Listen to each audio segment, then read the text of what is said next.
अब खबर महाराष्ट्र विधानसभा चुनाव की। मराठा नेता जरांगे पाटिल महाराष्ट्र विधानसभा चुनाव में पूरी तरह से एक्टिव हो गए हैं। जरांगे ने आज दोपहर 12 बजे जालना जिले के अंतरवाली फराठी गांव में बैठक बुलाई। इसमें महाराष्ट्र विधानसभा चुनाव पर चर्चा होगी। बैठक में मुस्लिम बौद्ध महानुभाव पंथ के धर्म गुरुओं को भी बुलाया गया है। इसमें AIMPLB के सज्जाद नोमानी शामिल होंगे। जरांगे पाटिल चुनाव से पहले मराठा आरक्षण को लेकर महाराष्ट्र सरकार पर दबाव बना रहे हैं। वो मराठा, मुस्लिम, दलितों और पिछड़ों को बीजेपी के खिलाफ लामबंद करने में जुटे हुए हैं। फोन लाइन पर हमारे साथ संवाददाता दिनेश मौर्य जुड़ गए हैं। ये तो अब बिल्कुल ऐसा लग रहा है जैसे चुनावी एंगल है इसका। इसके अलावा और क्या कारण हो सकता है?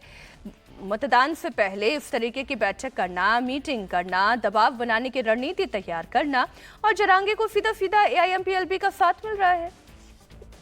जी बिल्कुल सही कहा आपने। दरअसल मनोज जरांगे पाटिल का कहना है कि मराठा आरक्षण सिर्फ और सिर्फ देवेंद्र फडणवीस और भारतीय जनता पार्टी की वजह से नहीं मिला है, और आगामी चुनाव क्योंकि निर्णायक चुनाव है, ऐसे में बीजेपी ने उन्हें आरक्षण नहीं देने उनकी वजह से नहीं मिला है। ऐसे में उनके खिलाफ एक माहौल बनाने का प्रयास मनोज जरांगे पाटिल का है। इसी दिशा में पिछले कई महीनों से वो काम कर रहे थे।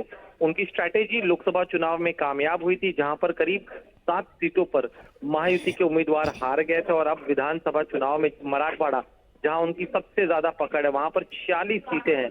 इन 46 सीटों पर महायुति को मात देने का प्रयास वो कर रहे हैं, और इसी कड़ी में उन्होंने आज ये बैठक बुलाई है। दोपहर 12 से लेकर 4 बजे तक। दिनेश, आप नजर बनाए रखिएगा। फिलहाल पूरी जानकारी के लिए आपका बहुत शुक्रिया।